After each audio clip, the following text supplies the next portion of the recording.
Funding for New York Now is provided by WNET. And by the Dominic Ferrioli Foundation.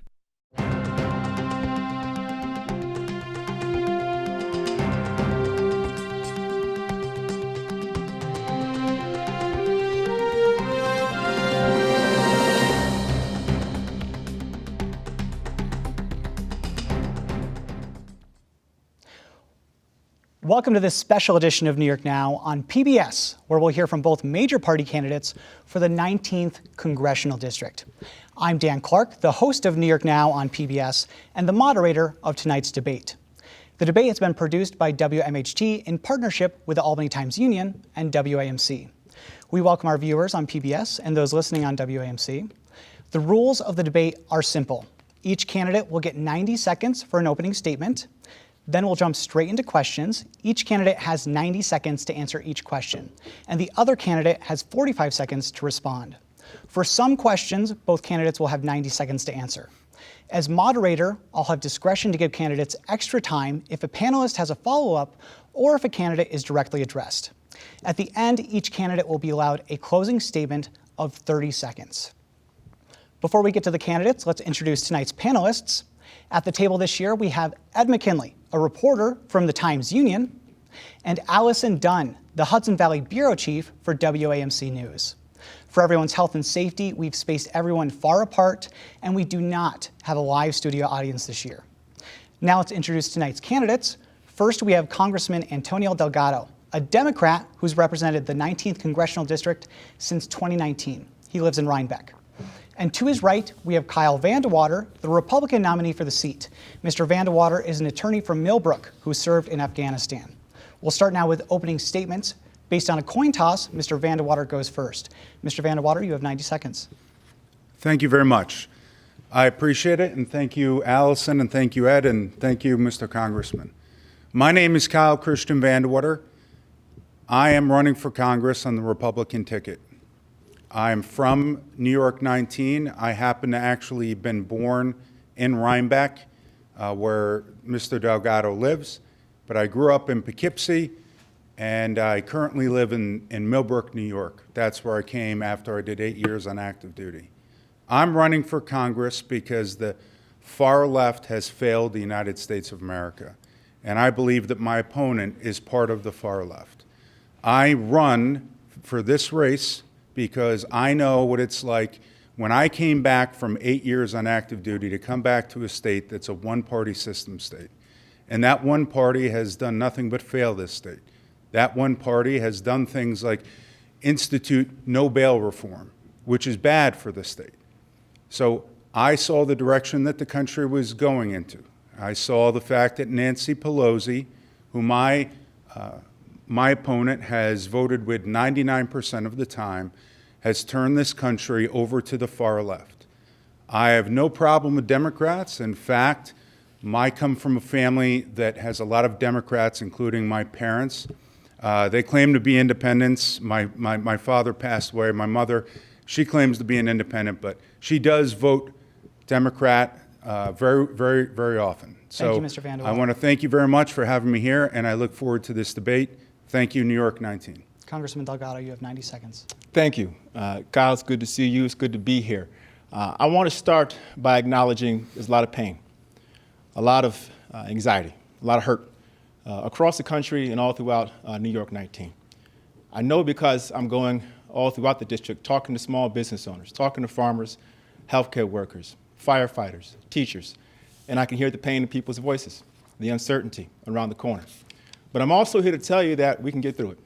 We can get through it if we come together, if we work together, if we put people before politics, if we think about the community, love our neighbors, show compassion, and do the work. And that's what I've been doing since day one. 47 town halls since being sworn in, 3 in all 11 counties in 2019, 4 locally based bipartisan advisory groups, 5 in-district offices.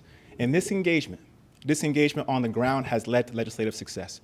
Over 40 bills introduced, more than half of my bills bipartisan, 18 passed the House, 3 signed by the President, including my Family Farmer Relief Act, my Small Business Repayment Relief Act to help our businesses get through COVID-19, 8th most rural district in the entire country, I introduced the Rebuild Rural America Act, introduced bills to bring down healthcare costs, introduced legislation to deal with Lyme disease and PFAS, and the list goes on. The work continues, and I would be more than humbled and blessed and honored to continue to serve on everybody's behalf, Democrats, Republicans, and independents, every single person living all throughout the sprawling district of New York 19. Thank you. Thank you, Congressman. From another coin toss, the first question tonight goes to Congressman Delgado. The first question tonight comes from Allison Dunn from WAMC News. Each candidate will get 90 seconds for this question. Congressman Delgado, before the pandemic, as you just mentioned in your opening statement, you held numerous town halls throughout the district. How have you been engaging with your constituents since the pandemic, and how will you continue to engage if re-elected? Yes, one of the things that I learned early on when I decided to run is that a lot of people on the ground felt unheard. And this wasn't a partisan issue. This was Democrats, Republicans, Independents. They felt like they didn't have any real connection to the folks that are in Washington doing the work supposedly on their behalf. And so it was important for me to get on the ground and do the work and visit every single town that I could in every single corner of this district. And we did 3 town halls in all 11 counties, 33 in 2019. And yes, when the pandemic hit, and yes, it hit, we immediately turned corner and said, okay, let's go up virtually now and do telephone town halls. And for 10 straight weeks, we brought in not just healthcare experts, we brought in small business experts, we brought in local electeds on the ground and had live telephone town halls to make sure that the community at large could stay connected, get the support that they need, understand what to do in these very uncertain and very stressful times. So we did that work, and the work continued. And I took all of that information that I got on the ground, and I got busy working on legislation to get us through COVID-19. My Small Business Repayment Relief Act would support 27,000 of our small businesses and self-employed all throughout this district who rely upon SBA loans. The $9 billion that I secure for our farmers is now inside the CARES Act for the Coronavirus Food Assistance Program. I fought to make sure that our farmers are eligible for the Economic Injury Disaster Loan Relief as well. I led an 88-person bipartisan letter just on that very point. So very busy helping out our small business owners, helping out our farmers, and doing the work of the people on the ground. Thank you, Congressman. Mr. Vandewater, how would you engage constituents as a new representative and during the COVID era? I plan on spending my time here in New York 19 and not down in Washington, D.C. I plan on spending my time talking to farmers, talking to small business owners that are hurting, and meeting people one-on-one. And that's what I've done ever since the lockdown in my district was lowered. I go from county to county. There's 11 in this district. It's one of the biggest districts in the Northeast. In fact, it's bigger than the state of Rhode Island. So my plan is to talk directly to the people and not spend time in Washington, D.C. And I promise you, you are my constituent, not somebody from San Francisco, not someone from Los Angeles, not someone from Chicago, and not someone from Washington, D.C. I will listen to the people, and I will not be taking money from San Francisco, Washington, D.C., or Chicago. I will be talking to the people, and I am the everyman. I am the people's man. I come from a blue-collar family. I may have a white collar because I'm an attorney, but I've worked in Iraq where my father worked, and my mother was a parochial school teacher, and I've served this country. And the reason why I'm doing this is I want to serve the people of New York 19. I've served this country overseas in Afghanistan. I've served it throughout this nation. I've served it in other nations. And I'm here to serve for you. It's about service, and it's about what's doing right for New York 19, not what Nancy Pelosi says. Thank you, Mr. Vandewater. Mr. Vandewater, the next question goes to you. It's from Ed McKinley from the Times-Union. Mr. Vandewater, New Yorkers have grown accustomed to wearing masks during the pandemic. On the national level, President Trump has rejected a nationwide mask mandate, while former Vice President Joe Biden has supported the idea. Do you support a nationwide mask mandate, or should the decision be left to the states? And you have 90 seconds. It's a very good question. I appreciate it, Ed. The localities need to decide what's best for their communities. Big government shouldn't be sitting there telling everybody across the board what you need to do. I'll give you an example. In Delaware County, thank God, there were only 107 reported cases as of 2 weeks ago for COVID. That's a great statistic. People in Delaware County should not be forced to be walking around with face masks. And I understand that everybody is afraid. And it occurred to me a couple weeks ago when I was in Ulster County at an outdoor event that people are afraid. They're afraid of three things. They're afraid of the virus, they're afraid of the rioting, and they're afraid of their financial stability. I'm here to tell you two words: no fear. No fear, no more. We don't want to live in fear, and what I believe is that local communities, whether it's at the state level or at a county level or even at a local level, should be determining whether or not their schools open, whether or not people need to be forced to be walking outside wearing a face mask. People are scared. I walked with my friend Joe, who happens to be here today, in the town of Stamford a couple weeks ago, and I saw a man cutting down a tree all by himself on his farm, and he was a New York City guy that came back up here. That man was wearing a mask. There was nobody around him. I don't want us to live in fear anymore. It's time for it to stop. Let the local communities decide whether or not what precautions are going to work for them. Thank you Mr. very much, Vandewater. Ed. Congressman, you have 45 seconds to respond. I think it's okay to be fearless, but we can't be careless. We've had 13,000 cases in New York 19, about close to 500 deaths. If you look across the country, the majority of states have an increase in cases. We're 4% of the world's population, and yet make up 22% of all the deaths. I think we have to rally around each other and treat this as a national crisis. I think we've got to do the work to provide for public safety. We've got to have a nationwide testing plan that is aggressive. I called for the Defense Production Act to be utilized back in March to have rapid mass production of PPE and testing, and we still have not got there.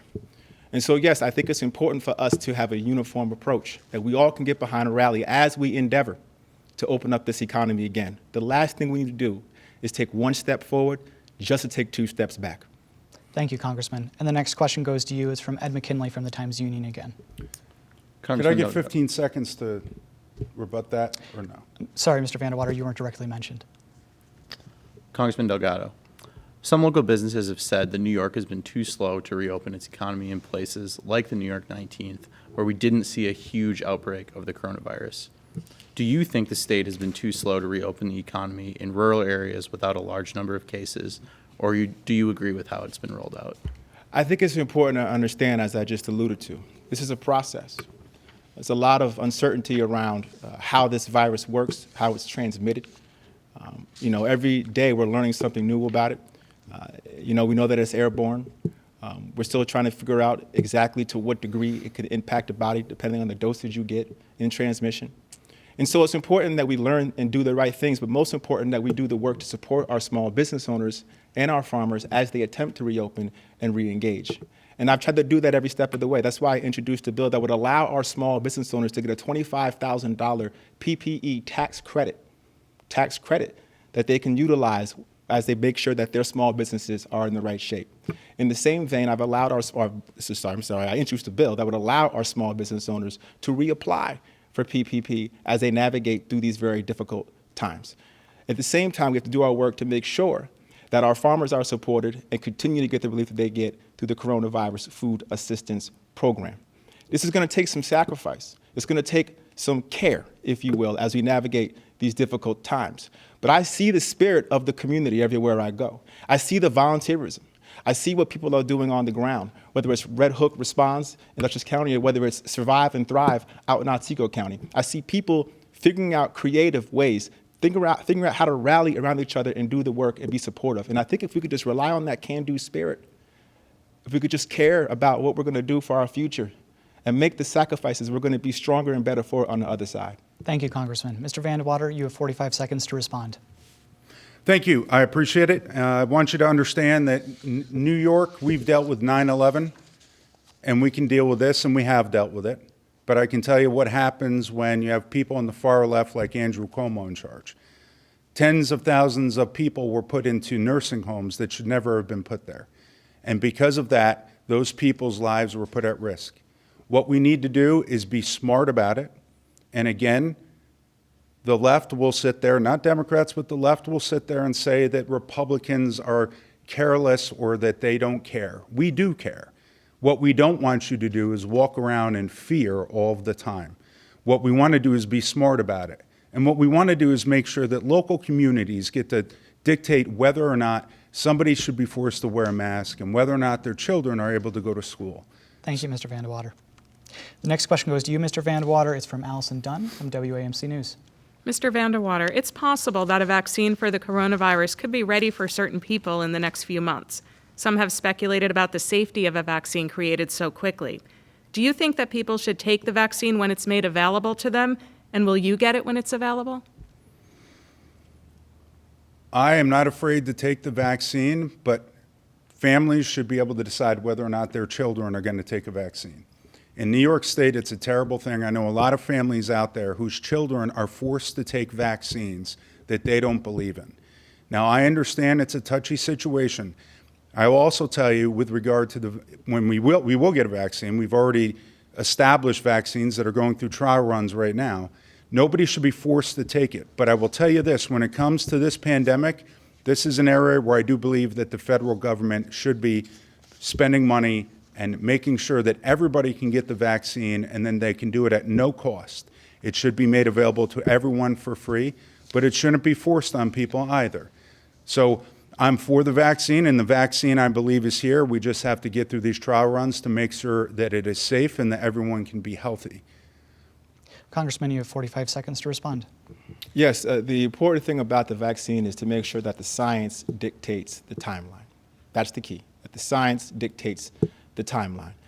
The fastest timeline we've ever had for a vaccine is 4 years. And so the fact that we're, by some estimates, within a matter of months, it's a testament to the ingenuity of our scientists and our experts and the leadership of the medical community to really rally around this and push this. But I think it's important that we make sure that we go through all the different phases, all the human trials. We just learned that J&J had to stop with this trials because one of the volunteers got sick.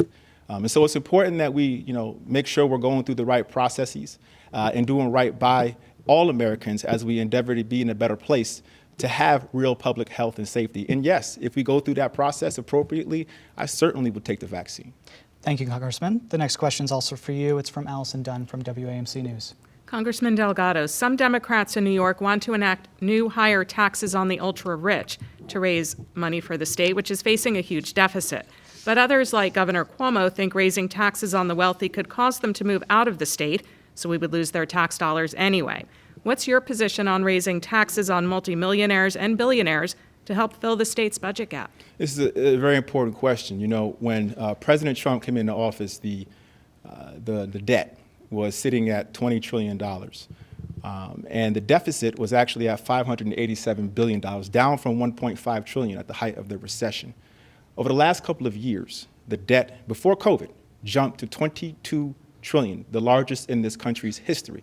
And the deficit jumped to $2 trillion, from $587 billion to $2 trillion in just those intervening years. Now, the question is, what caused that? Because now we're projected to have multi-trillion-dollar deficits and debts post-COVID. Well, what caused it was that 2017 tax bill, which added a $2 trillion deficit on the backs of everyday working families. Now, listen, there's some good parts in that bill for middle and working class folks, but the vast majority of that bill, we're talking 80%, went to the top 1%. Big corporations got huge cuts, 35 to 21%, and the promise was that there'd be more capital investment. There was more capital investment before the tax bill than there was post. And the wage growth that was promised didn't happen. And to the extent that it did happen, it happened in the top 10%. That's it. And so we've got to make sure that when we do have breaks, we're breaking for the right people, working and middle class folks. We're breaking for the right businesses, small businesses, not big corporations. And as we think about tax plans in the future, that is how I want to go about this, making sure that our tax code actually generates revenue for the people on the ground so we can invest in infrastructure, invest in broadband, invest in healthcare, and do the work of everyday Americans. Thank you, Congressman. Mr. Vandewater, you have 45 seconds to respond. Everything that my opponent just talked about is all code for, guess what? Your taxes are going to they're going to go up. I just read an article in the National Review magazine that shows that middle-class people will substantially be hit with taxes if President or Vice President Biden is elected into office. So what they can't do is sit there and say that we came from the greatest economy in the history of the world prior to this pandemic.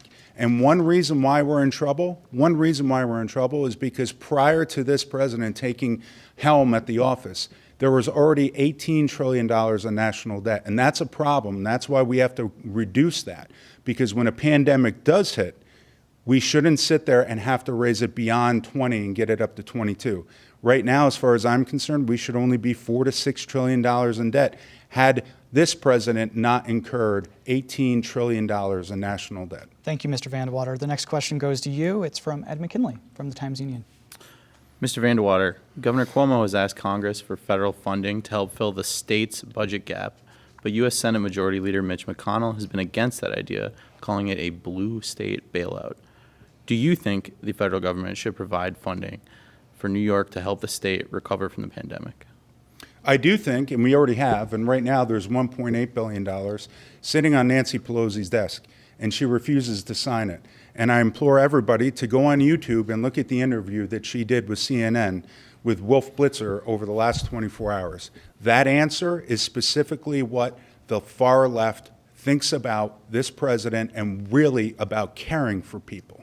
If they did care, just pass the $1.8 billion and give the funding to local communities like New York 19. Now, Mitch McConnell has some good points, and that is, in the past, blue states have asked for federal funding so that they can sit there and tax more in their own state.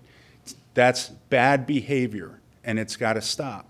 But with regard to this pandemic, we certainly need to be giving people another stimulus package, and I think we need to provide people with the ability to have a vaccine should they want to take it, and the federal government should be paying for that. I also think that we have to help out small businesses and farmers. I do think it's necessary because we're in the middle of a pandemic. So it does make sense that the federal government does come in and help people in New York 19. Congressman, you have 45 seconds to respond.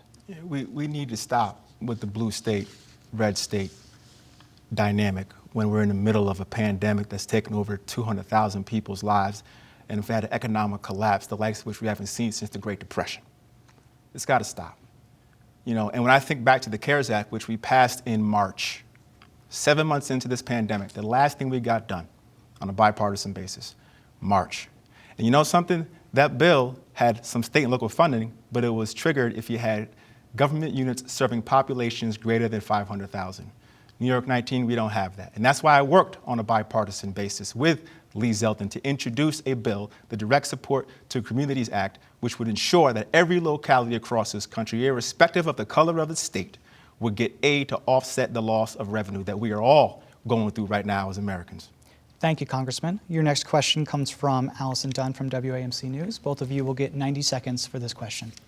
Congressman Delgado, what is your vision for health care, and do you support Medicare for all? Why or why not? Such an important question. You know, the vision I have is to no longer be the only developed country in the world without some type of universal care. Every other country developed has some public component that enables folks to not have to be beholden to the profit whims of the private marketplace. In America, the richest and most powerful country in the world, if you do not qualify for Medicaid, Medicare, or TRICARE, you are beholden. You are beholden to the monopoly of the private insurance marketplace. So, how do we fix that? Introducing a public option, as I did in my Medicare X Choice Act. This would allow folks the option, the choice, to choose the nonprofit public space via Medicare, still receive the baseline ACA benefits, and do so in a way where they're not being priced out of the system. It also would make sure that the premiums will go down for the holders of private insurance because of the competition now brought about by the non-public actor.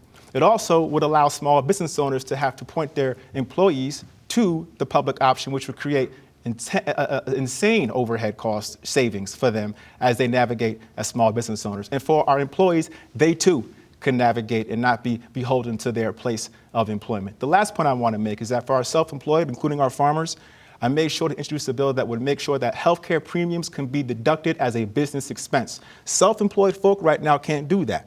I want to make sure we get that done. Thank you, Congressman. Mr. Vandewater, you also have 90 seconds. Allison has another question. Yes, slightly different take for you. Of course, what is your vision for health care? But specifically, should the Affordable Care Act be scrapped, as the administration is arguing for in court right now? What needs to happen is it's going to end up being phased out, so nobody has to worry about a lapse in insurance care. And I don't know if you've heard this before, I have. I remember a president of the United States of America saying you get to keep your doctor and you're going to have lower premiums. That's not what happened. You didn't get to keep your doctor, and your premiums went way up. So these are empty promises that we've heard before.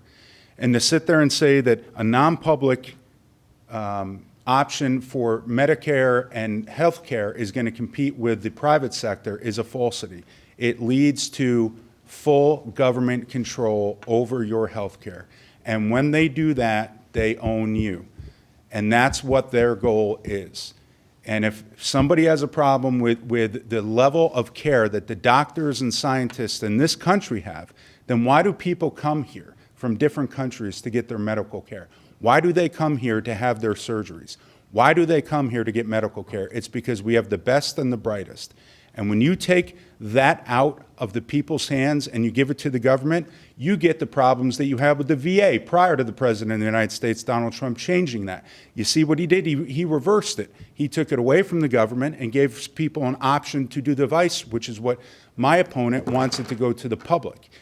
What the president did was he took the VA and he said, if you can't get your medical care, you should have an option to go to private providers. And you know what? We're substantially better. I know because I'm a veteran, and I know a lot of veterans because of what I've done and served this country. Thank you, Mr. Vandewater. The next question goes to you. It comes from Ed McKinley from the Times-Union. Mr. Vandewater, 3 years ago, Republicans in Congress passed new tax reform legislation that lowered tax rates for many Americans, but also placed a cap on the deductibility of state and local taxes, also known as SALT. Do you think Congress should remove that cap? Why or why not? And you have 90 seconds. Right. This is a very touchy situation because people in New York 19, rich people, were very detrimentally affected by this, but middle-class people, not so much. So I understand that it's a problem for New York because you have been living in a state where they tax you through the roof. And one way you got through those taxes was being able to deduct them from your federal taxes. Other states don't have that option because other states, their income isn't taxed to the extent that it is in New York State. That's a problem. When you go down to Texas, they don't have this issue because they just have a sales tax. So maybe what needs to happen is New York State needs to change their tax system to make it more fair for all Americans. Thank you, Mr. Vandewater. Congressman, you have 45 seconds to respond. Yes, the cap should be removed. What's really sad and tragic about the cap is that it was implemented in part to pay for the permanent cuts to the big corporations. That's what it was done. They had to figure out a way to pay for it. So working and middle class folks, not just rich folks, people like you said, Kyle, are being taxed multiple times in our district because you got hamlets, you got villages, and everybody's getting taxed. And so people who have to pay their sales tax, income tax, by the time they get done deducting that, there's no more room to deduct anything else. So this is not just a rich thing. This is about making sure that everyday Americans aren't being double taxed and actually being burdened to do so in order to give more money and put more money in the coffers of corporations that don't need it. Thank you, Congressman. You did bring up my name. I'd like to sit there and take 15 seconds. 15 seconds. And that is this. Businesses are leaving New York State. And they're leaving New York State because New York State is taxing them through the roof. And because of that, we have businesses like Amazon that should have been in Long Island and should have been in New York City and should have been able to be there. Because guess what? Amazon happens to be booming during this pandemic. That's 40,000 more people that would have been employed. But you know what? AOC said, get out of New York State. We don't want you here. Thank you, Mr. Businesses Vandewater. are leaving New York, and they've got to stay in New York, and we've got to attract them here in New York. Otherwise, this economy in New York State, and Thank you, Mr. especially New York Vandewater. 19, is going downhill.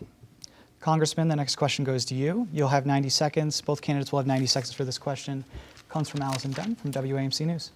Congressman Delgado, the Democrats' prescription drug bill, H.R. 3, had early support from the president but has not passed this term. So specifically, what would you do next term to lower the cost of prescription drugs, especially for seniors on fixed incomes? Allison, you're asking some really important questions. The fact that Medicare cannot negotiate with the pharmaceutical industry is an absolute travesty. The government, this is a Medicare program, right? So the government is operating on the people's behalf. It has the people's power behind it. That would be like any one of us walking into a car lot, walking up to the dealer and saying, give me the car with the tag on it as is. No negotiating necessary. But instead, in this case, it's the government have been bought out by the pharmaceutical industry saying, we're going to walk away from that negotiating power and leave the American people on the hook. The Medicare Ex-Choice Act bill that I introduced would make sure that Medicare has negotiating power with the pharmaceutical companies. The other piece of this, though, is very important. Brand name companies can pay under the current regime generic companies to delay their release, to extend their monopoly on the system. That's legal right now. And it's legal because it was bought and paid for by the pharmaceutical industry. I would introduce legislation to roll back that. Similarly, first-time generics who got first in line can partner up legally with brand name companies and collude and delay the release in order to extend the life of the copyright so they can continue to monopolize the system. I do away with that practice as well. So those are the three things that I'll be focusing on and make sure that we can lower the cost of prescription drugs. Mr. Vandewater, same question to you. You have 90 seconds. You hear what he said earlier with his answer? The vaccine won't be ready for 4 years. That sounds a lot like supporting a system wherein people that are scientists and smart people are coming up with real solutions for people that are affected by this pandemic. And yet, the far left, they want to stop that. They want to stop it. Here's the bottom line. My mother made me promise that I would address this issue and address it hard. And I love my mother. So I'm going to give her that. I'm going to sit there and fight to reduce prescription drug costs. And one way that we're going to do it is we're going to allow my mom, who can take a pill, and that pill costs $100 a pill. She can buy that same pill in Canada or another country for $10. She should be allowed to do it. It's called competition. Once that happens and we have the ability to buy drugs from different countries and help our healthcare system and give especially people over 65 years old the ability to afford their prescription drugs, then the companies that have been taking advantage of the American people and the people in New York 19, and that's what has happened. You've been taken advantage of. You've been taken advantage of by the insurance companies and the prescription drug companies. And in 2 years that my opponent was here, nothing was done about it. So elect me, and I promise you, just like I promised my mom, I will fight the prescription drug companies to ensure that everybody can get their medication at the lowest cost possible. Congressman, you were mentioned. You have 15 seconds to respond. Yeah, I just think it's important that we deal in facts. Just to be clear, I said that, and this is a fact, the shortest time period a vaccine was approved was 4 years. That's all I said. To make the point that it's pretty impressive, and in fact, I said this too, that we are actually just around the corner by some estimates. So I think if we're going to have a conversation, it is important to deal in facts. Thank you, Congressman. Next question goes to Mr. Vandewater. It comes from Ed McKinley from the Times-Union. You'll both have 90 seconds for this question. Mr. Vandewater, the U.S. Constitution says that Congress has the authority to legislate the structure of all federal judiciaries, including the Supreme Court. It has changed the size of the Supreme Court a half dozen times throughout American history. Do you believe that 9 is the right number of Supreme Court justices? And do you believe that any additional steps, such as term limits or others, should be taken by Congress toward the court? Towards the court? Regarding the court. All right, this is a great question because here's the thing. You're going to get a clear-cut answer from me. There's no way I would ever pack the court just because I happen to be part of Congress at a time when they have the power in the executive department and the Senate. And I'm going to give you that answer. There's no way, Jose, that would ever happen. It's a fact. Now, you don't get that answer from Vice President Biden. You don't get that answer from Ms. Harris, Senator Harris. And you really don't get that answer from my opponent because at the end of the day, we have a very fine individual, a woman who is who is one of the smartest individuals that I've seen who's ever been put up for Congress, and she even got beat up, even though her record is completely impeccable. And she's going to end up being the next Supreme Court justice. You want to know why? Because constitutionally, the United States has mandated that the President of the United States and the Senate ensure that those seats are filled. And that's what the President's doing. President Obama tried to do the same thing, but the American people had spoken at that time. And they didn't have the Senate, so he couldn't get through his nominees towards the last year of his presidency.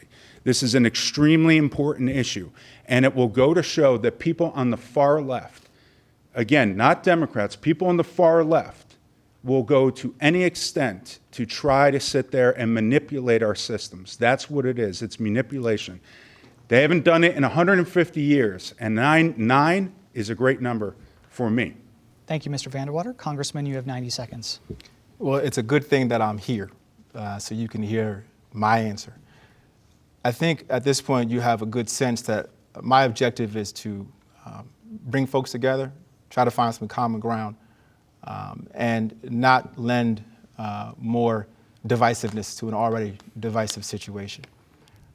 As you rightly point out, the Constitution does give Congress that power, just like it gives the Senate the power to appoint and confirm a nominee, and the President, I should say, to nominate a nominee. But there's an issue with the process if you don't think through how to make sure you unify people along the way. And so we're at a point now where we're literally 20 days out from an election. Millions of folks have cast their ballot, and we are rushing through a justice nominee. And then the same token, on the flip side, we're talking about this idea of packing the court. I think both approaches are not right. And I think that they do is they ultimately take the highest court in the land that's supposed to be a legal institution, that's supposed to have respect from the people and trust, and totally politicize it. Totally politicize it. And what do we have left? What do we have left if we allow these kind of institutions to continue to erode over time? Not a democracy. And so I think it's important that we all here collectively step back and think about how we can reintroduce our democratic norms, norms like restraint, Thank you, norms like Congressman. mutual toleration. You didn't answer the question. So you do think 9 is the correct number of What I Supreme Court said was, I think it's wrong to both decide to pack the court and to rush. So you didn't a answer the nominee. question. Congressman, I'm not sure how that's not answering the question. Congressman, the next question's for you. It's from Ed McKinley from the Times-Union. Congressman Delgado, some in the 19th District strongly oppose any more laws to limit access to guns, saying they're protected under the Second Amendment. Should the country or the state pass more gun control laws? And if so, what changes would you like to see? As the congressman, my job is to protect the rights of my constituents. The Second Amendment is one of those rights. The right of the people to keep and bear arms shall not be infringed. That's what it says. First Amendment also says Congress shall make no law abridging the right of free speech. Why do I bring up the First Amendment? Because it's not unlimited. You can't yell fire in a movie theater. You can't incite violence. And in the same vein, when you are at a point where we are seeing mass shootings to the degree that we are, we have got to revisit whether or not we should think about how to limit access to firearms to account for the rise of some of these instances, whether in churches and synagogues, whether they're in movie theaters and concert halls, or in our schools. Now, I talked to a lot of gun owners, and the vast majority of them are responsible, law-abiding gun owners, and they do not want criminals or those who are mentally unstable in possession of firearms. And that's why 90% of the country wants universal background checks. And 7 out of 10 NRA members want universal background checks. And that's why I was happy to support HRA 8, which would allow for universal background checks with exemptions for family transfers. Safe storage laws, another important bill or law that I think could be very useful. Making sure the CDC does the work to study how we can better curtail and improve upon. Licensing should be something we should consider as well. And making sure that we do not have military-style type weapons on our streets. These are all common sense approaches. Thank but you, keep in mind, on the most basic one, 90%, we still can't get that through the House and the Senate. Mr. Vandewater, you have 45 seconds. First and foremost, I want to address what my opponent keeps on bringing up in terms of divisiveness. Nothing could be more divisive than having the first couple of years being a president of the United States, because people on the far left disagreed with the fact that you were elected, to be continually investigated. And I can tell you right now, you want to talk about using the government for divisive issues. They've weaponized the government. They weaponized it to sit there and investigate the President of the United States over two things that were a bunch of hoaxes and a bunch of balonies. I am a Second Amendment man. I am a military man. And I'm the most educated person, I can guarantee you, in this room right now to discuss weapons and guns. And I'm going to tell you I'm a Second Amendment all the way, and I'm also for reciprocity. This people that are law-abiding citizens deserve to carry arms. If you curtail it, guess what? You're still going to have the same amount of murders that happened in Chicago, because the criminals will still get their hands on it. Thank you, Mr. Vandewater. The next question goes to you as well. It's from Allison Dunn from WAMC News. Mr. Vandewater, we're going to return to the Supreme Court, just come at it a little differently now. Supreme Court Justice Ruth Bader Ginsburg died with just more than 40 days remaining until the 2020 election. Republicans blocked President Obama's nomination of Merrick Garland in 2016, saying it shouldn't happen in an election year. Well, should the president's nominee, and you kind of spoke to this before, Amy Coney Barrett, be confirmed by the Senate this year? Well, thank you, Allison. Thank you, ma'am. I appreciate that question. And I'm going to answer it the same way I answered the last one.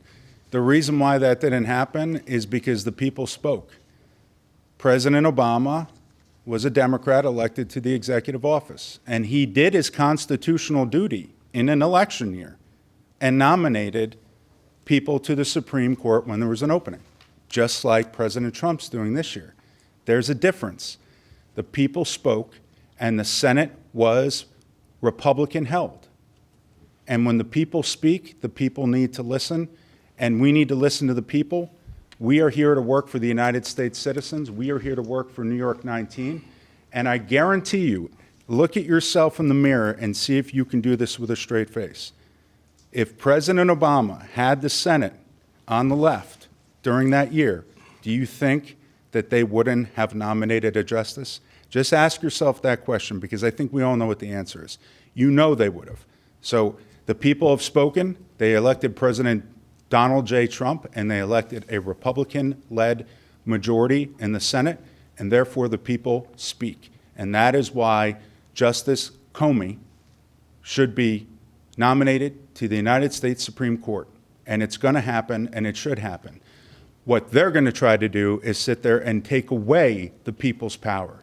The left, if you give them power, if you vote for my opponent, and if you vote for Vice President Biden, they will pack that court because they want to take away your voice. Thank you, Mr. Vandewater. Congressman, you have 45 seconds to respond.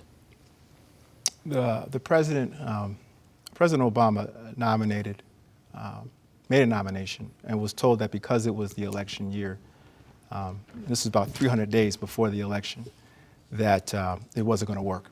And that's not how we should do it.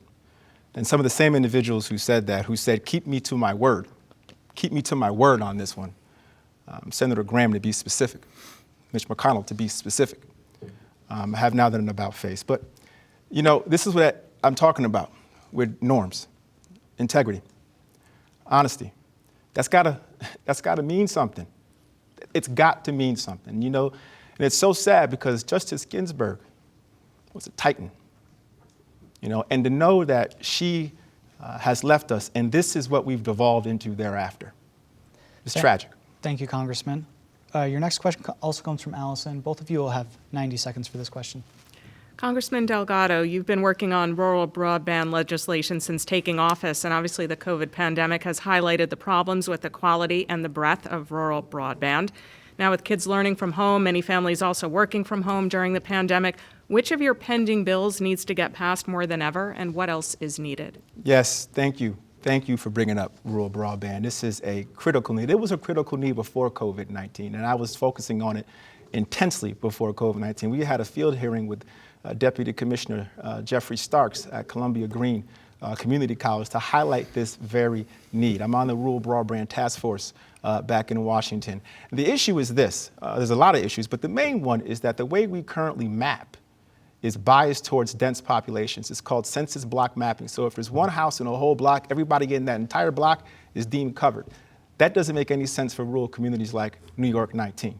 And that's why in 2019, I made sure that during the appropriation season, I made an amendment that would say that no funding could be used for a methodology that was entirely based on census block mapping. We need street level analysis. So I'm happy to get that through in 2019. Two other things that I got introduced and I want to continue to work on if I'm lucky enough to be reelected. The first is making sure that the speed is future-proof. 100 megabits has to be the baseline level. I have a bill that would do that. We also need to make sure that people who are deemed served actually have access to funds to challenge that finding, because too often they're not served. I have a bill that would provide that funding. Lastly, we want to make sure that the FCC is receiving accurate information. Too often our providers give them what they advertise and not what they actually provide. I have a bill that would change that as well. So those are the things that I've been focusing on, whether it's homeschool, small business owners, whether it's our seniors who rely upon telemedicine. This is a basic utility at this point. It is not a luxury. Thank you, Congressman. Mr. Vandewater, same kind of question. What would you do to advance rural broadband? And you have 90 seconds. That was a long answer for basically saying I didn't get the job done.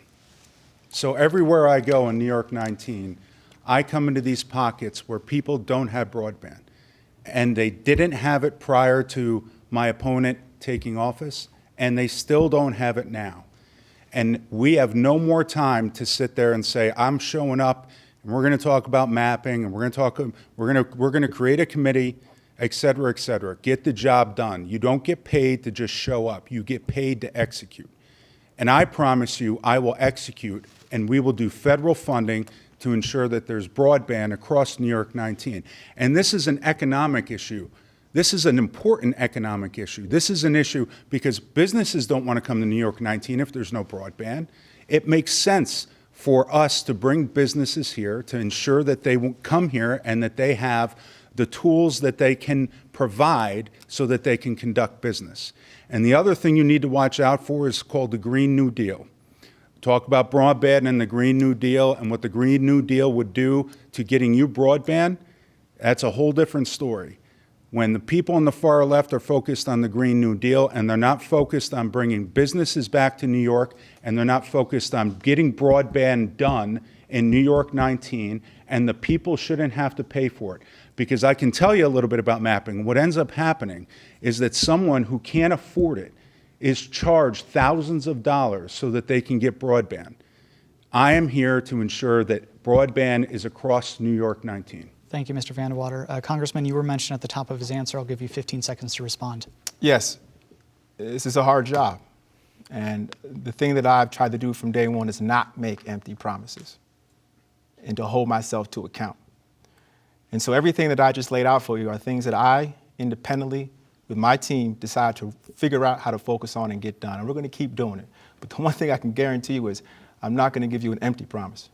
Thank you, Congressman. The next question goes to Mr. Vandewater. It's from Ed McKinley from the Times-Union. Mr. Vandewater, how big of a threat to this country and the world do you believe human-caused climate change is, and what steps do you think should be taken by Congress to address it? It's a great question, okay? I believe that we should do everything that we can to ensure that the environment is as clean as possible. I believe in that. I'm a hunter, I'm a fisherman, I'm a father of 4 children, and I have a beautiful wife. And their future depends upon making sure that we live in a clean environment. I'm all for that. I give the same answer that John McCain gave. There are things that he and I disagreed with, but one thing that he did do when he ran for president is John McCain said, it just makes sense. And it's common sense for the United States government to do everything that it can. What isn't common sense are things like the Paris Accord, which unfairly treat the United States of America and unfairly treat New York 19. What isn't common sense is what the President Obama included, which was the bill that basically said if you have a puddle on your farm, you can't grow anything near it. President Trump came in and he clarified that law. And he ensured that farmers who have bodies of water on their property are not prevented from doing their farming simply because the regulation was entirely way too intense. People on the far left want to regulate, and that inhibits farmers and it inhibits businesses. I am here to make common sense solutions. I am here to ensure that the environment is clean, but we're going to do it in a very wise manner and a common sense way without over-regulations. Thank you, Mr. Vandewater. Congressman, you have 45 seconds. The science has told us that climate change is real and that carbon emissions are at the root of the cause. There's a lot of ways we can attempt to address this. I have chosen to focus on not just the moral imperative, as spoken about by Kyle, but also the economic one. The economic imperative. The vast majority of economic growth relies on major investment in renewable energy. And that's why my Green Jobs Opportunity Bill would create pilot programs to fund our community colleges, our high schools, our middle schools, to train up the young people for the very jobs we know we have to create and fill to transition ourselves off of fossil fuel, which again, the science has told us is causing climate change. Thank you, Congressman. Congressman, the next question is for you. It's from Allison Dunn from WAMC News. Congressman Delgado, the 19th Congressional District is the 8th most rural district in the country. Which of your agriculture-related bills has helped the 19th District the most, and what's your next priority? Well, in the one that I'm particularly, let me step back. Anything that becomes law, right, is the best thing because it actually is going into effect. I can roll out a few bills that I've introduced to help our dairy farmers, like the Dairy Pride bill to make sure we get milk back in schools, and also my Farm to School Act, which would make sure that our schools are buying at a higher reimbursement rate from our farms. We have to develop our micro food systems here locally, and I'm trying to do that work. But my Family Farmer Relief Act, that became the law. The president signed that in August of last year, and it would lift the cap for Chapter 12 bankruptcy to allow folks who are making or who have a debt of $3 million up to $10 million now to reorganize, not go under, but reorganize and emerge financially more stable. That's law now. We got that done. I'm one of only 3 House members in 2019 to get 2 or more bills signed into law, the whole House. And so we feel very good about that. You mentioned RULE. My Rebuild Rural America Act is also going to be critical. This is a non-competitive block grant, multi-year funding that will go straight to localities, not to the states, but to the localities who want to develop programming for farmers, programming for business owners, programming for broadband access. Thank you, Congressman. We don't have time for another question, so Mr. Vandewater, I'll give you 90 seconds for this, the same question. Great, thank you very much. I do appreciate it. Let me get back to the stance on the environment. Trust me, the far left is out there to change the entire world with the Green New Deal, but what that really means is it's going to be government control of everything, businesses and farms everywhere across the United States of America. It's unsustainable, and it is something that Nancy Pelosi pushes. It's something that AOC pushes. And my opponent has voted with Nancy Pelosi 99% of the time. It's a fact. So he'll be voting for the Green New Deal. I will admit that what my opponent did do was very good for New York 19 with regard to the Farm to Schools Act. It's very similar to an act that we have currently in New York State, and I give credit where credit's due. The Democrats did push this bill, and what it basically says is that you get tax incentives if you're a school district and you purchase 25% of your produce from local farmers. That's fantastic. I want to increase it. I want to make sure that schools are buying at least 50%, if not 80%.